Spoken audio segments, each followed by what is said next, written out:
extent can we compare Stephen Miller with Joseph Goebbels? Now, he was the Minister of Propagande in Nazi Germany.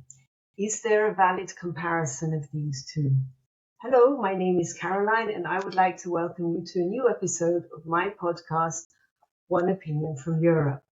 We will be taking a look at Stephen Miller and also who was Joseph Goebbels, and we will be looking to see what similarities there are between the two. Are there any differences? And finally, I will be giving you my opinion. I am a true European. I live in Germany, grew up in Great Britain, and my partner is Italian. So this is just one opinion from Europe. There are many more, but I do believe that my opinion happens to be one of the most mainstream ones. So let's get into it. Joseph Goebbels. He was one of Adolf Hitler's closest and most devoted associates. He is widely considered the pioneer of modern psychological warfare and mass manipulation. Goebbels was a highly educated man with a doctorate in literature, which he leveraged to gain absolute control over German media, arts, and information from 1933 to 1945. His primary goal was to Nazify the German spirit and ensure total public devotion to the Führer. Okay, and Stephen Miller, well, he first came into public view as a senior advisor and chief speechwriter for Donald Trump. He authored Trump's most famous speeches, including the American Carnage speech at his first inaugural address. And we all remember George Bush saying something like, "That was some weird shit." So that was our first taste of Stephen Miller. He was also the architect of the travel ban and family separation policies. He is known for his hardline stance on immigration and nationalist America First ideology. Today, he is currently serving as White House Deputy Chief of Staff for Policy and Homeland Security Advisor. And he is also the author behind the ICE Reign of Terror in American cities and against immigrants. Joseph Goebbels was said to be one of Adolf Hitler's closest and most devoted associates. And Stephen Miller is widely regarded as one of the most powerful and polarizing figures in the US government. He's been nicknamed the Prime Minister and is known to be pulling the strings behind a lot of Donald Trump's policies. The second similarity, Joseph Goebbels was known to have his primary goal to Nazify the German spirit and ensure total public devotion to the Führer.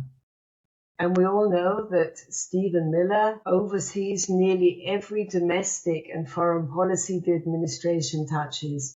Allies and critics alike have referred to him, as previously mentioned, as the Prime Minister due to his vast influence on his cabinet. Furthermore, Joseph Goebbels actively created a new reality for the German public through several key strategies. Firstly, the big lie. He believed that if you tell a big lie long enough and often enough, people will eventually come to believe it. And we've seen this technique used many times in the Trump administration. Also, Joseph Goebbels believed in total media control. He took over newspapers, radio stations, and the film industry. He famously orchestrated the burning of books in 1933 to eliminate un-German ideas. Similarly, we have seen Stephen Miller with a policy of taking over the media in the US. And also the burning of books or the cancellation of books has been in place since Donald Trump's first administration. There's also the cult of personality.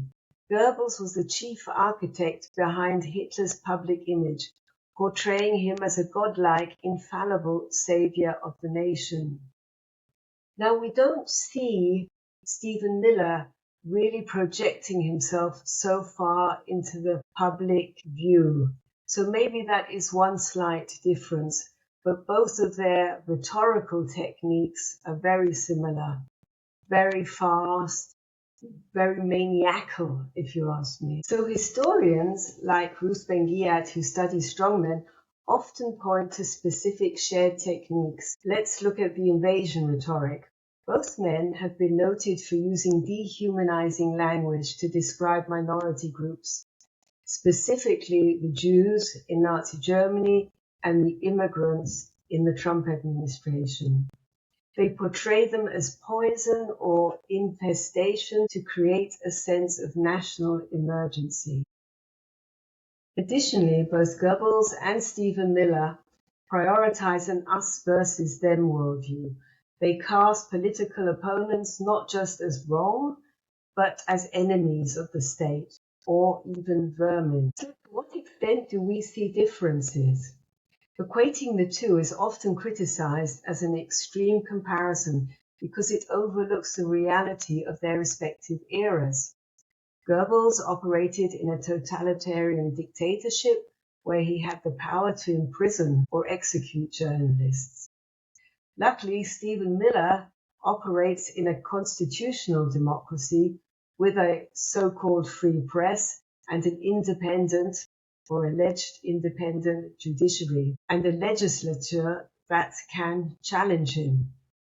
Well, we all know that he's been trying to push the boundaries of these institutions, but so far the institutions are holding out, and luckily today we have the internet and a certain amount of independent press.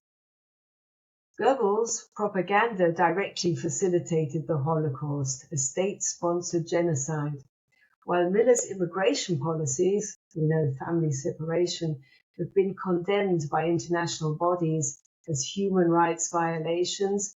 They exist within a system of administrative law, not industrial-scale extermination. But we have seen that if Stephen Miller could get his way, we have seen deaths within, I think there have been 40 deaths in the ICE detention centers. We all know of the horrific scenes with Renee Good and Alex Pretty. Stephen Miller, let's just say the will, I think, is there. But luckily, the environment within which he operates so far is keeping this to a minimum. Goebbels had a monopoly on information. Miller must compete in a fragmented digital media landscape where his messages are instantly fact-checked and countered by opposition media, thankfully, we must say. Okay, so now what is my opinion on Stephen Miller? Well, I see Stephen Miller as a wannabe Joseph Goebbels. And if the checks and balances which so far has kept his will and capacity to inflict serious damage and carnage on the American people, if these are weakened or even done away with, then the parallels will unfortunately become even more horrific. We know his aim is to reduce the American population by 100 million. He will not be stopping just at immigrants to do this. I find his white supremacy goals and policies truly worthy of Nazi Germany. I also consider Stephen Miller's maniacal rhetorics definitely comparable with those of Joseph Goebbels. He poses a serious threat to American democracy, and we can only be thankful for any backlash people are willing and brave enough to voice and exert. So here you have my opinion. As I mentioned, it is just one opinion from Europe. If you have found this episode interesting or even enjoyable, then I would be very grateful if you could click and subscribe. And please feel free to leave any comments or suggestions you may have. I would be very happy to hear from you. So take care. Bye.